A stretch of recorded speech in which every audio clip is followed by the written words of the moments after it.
السلام عليكم ورحمة الله وبركاته. والله العظيم اتحشت عليكم. تعالوا النهاردة عاد ايه ما جايكمش بيد فاضية، جاياكم بحبات رخفان انما ايه عجب. تعالوا النهاردة نخبز مع بعضنا عيش رخفان. بصوا العيش الرخفان ده طول ما التلاجة عنديكي فيها عيش انت في امان. ما حتقولي لي لا ينفع بلدي ولا مرحرح ولا مصري ولا فين ولا اي عيش يغني عن العيش بتاعنا ده بصراحة يعني. ده البطل. طيب العيش ده انا ابدا نجهز له من بالليل، من قبلها بيوم تبداي تجهزي عشان انت صابحه خابزه. اللي قدامكم دي اللي انا نعملها دي العصيده. العصيدة دي عبارة عن شوية دقيق وشوية ملح ومية مغلية، وابدأ يعصدي بس ايه عاد تبقي فالحة وتعصديها زين، وما ما تخليش فيها دقيق كده باين ولا حاجة عشان ايه ما يقولوش عليكي خايبة وعيشكم بزغل وعيشك مش عارف ايه يعني بصي ادعي يعني هنا انا كانت المية قليلة جيت غليت لها مية تاني وحطيت لها تاني عشان ايه يعني تبقى كويسة وما يبقاش فيها دقيق. العصيدة دي تتعمل من بالليل، والخميرة تتعمل من بالليل. الخميرة أنا أبقى من أول ما نويت خبزت كده من العصر أو المغرب نروح ننقع العقر. العقر ده عبارة عن إيه حنوري ليكي في آخر الفيديو.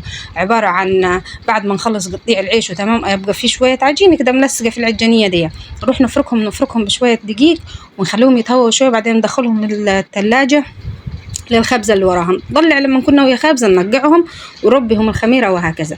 أهيات الخميرة دي اللي ربيتها في معونة منفصلة، وبعدين جبتها حطيتها فوق العصيدة دي وقلت لهم نتقابل الصبح عاد. الخميرة دي عبارة عن العقر المنقوع وشوية خميرة بيرة وشوية دقيق، وعجنيهم في بعض وحطيهم مع العصيدة. في ناس هي تعجنها مع العصيدة، يعني تعجن العصيدة والخميرة مع بعض وبس. أنا عشان الدنيا صيف وكده يعني الخميرة حتكتر مني حيبقى العيش حيلة خميرة، فقلت إيه نخلي الخميرة لوحدها يعني. بس فرحت حطيتها فوق العصيدة عاد وغطيتها. وبصوا والله العظيم مبيت الحوض نظيف يعني. ادي اخر حاجة عملتها في الليل، ربيت الخميرة ودخلت نمت يعني عشان الحوض يبقى نظيف عشان يستقبل الدعكة بتاعت تاني يوم، لان يوم الخبيث ده ابقى معجنة يعني.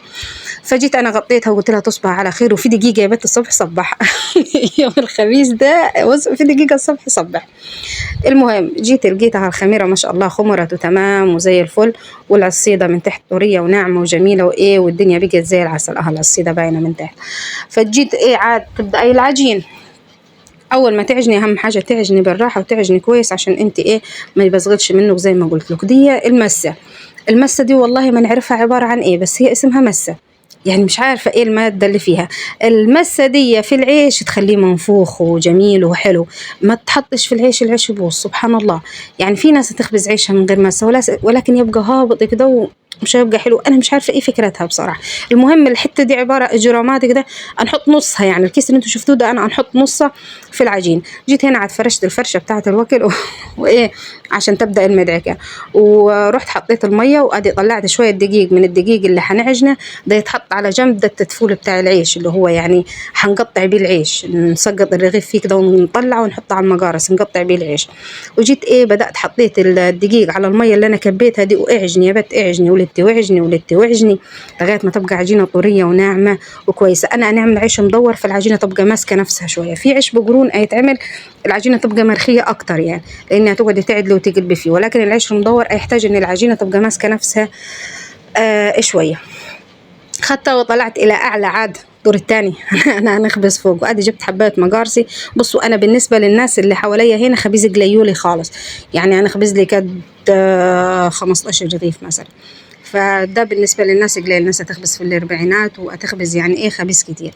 فجيت هنا على المقارص وبدأت قطعتها كلها، وبعد ما قطعتها أديني دبيتها ويلا أطلع على الشمس. أدي ده العقر اللي أنا أكلمكم عليه. بعد ما نخلص قطيع اروح نجيب حبايه دقيق اللي باقيه من اللي قطعت بها العيش، ونبدا ايه نفرك بواقي العجين اللي باقيه في العجانيه.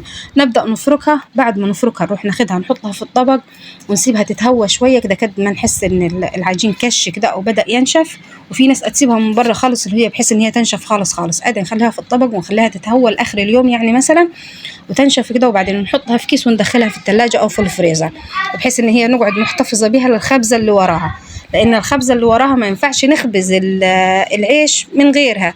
لازم العيش يكون ايه لازم العيش يكون فيه يكون بالعقر. لو ما تحطش فيه العقر العيش يعسل ويبوظ يبقى عمرك قصير يعني سبحان الله. مش عارفه ايه الفكره انا بس البتاع ده يطول عمر العجين يعني يطول عمر العيش يعني سبحان الله. العقر ده ما ينفعش يتخبز من غيره. بس وجيت بعدين رحت ايه عاد حطيتها في الشمس، وبما ان الدنيا صيف فما خدش وقت معايا يعني، رحت رصيتهم في الشمس كده خليتني يشمسن عشان ياخدن وقتهم في الخمور وايه ويخرج يعني كويس. نزلت فطرنا وظبطت الدنيا وفطرت الطير ومش عارف ايه وكده وايه، وعدلت ظبطت الاداء يعني.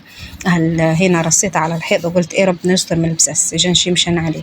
وادي هنا عاد ايه ما شاء الله لما خمر كده، هو خلاص خمر، اروح انا نقلب على الناحية التانية يعني، نخلي وشه ده من تحت والردة يبقى وشها من فوق، ونبدأ ايه نجرحه، نمشي بالدبوس كده على جنابه ونحطه في الفرن. وطلع عاد ايه ما شاء الله يعني. بصوا إيه، هو يمكن الصورة مش مبينة زين، ولكن ما شاء الله لونه كان محمر كده وحلو وجميل وطري، كان طري خالص. العصيدة كترت مني يعني، وكترت مني خليتها طري بزيادة. فيعني ايه ما شاء الله طلع حلو وجميل. وبصي لو عجبك الفيديو ما تنسيش تعملوا لايك وشير واشتركي في القناة ونوريني وقولي لي انت من وين. السلام عليكم.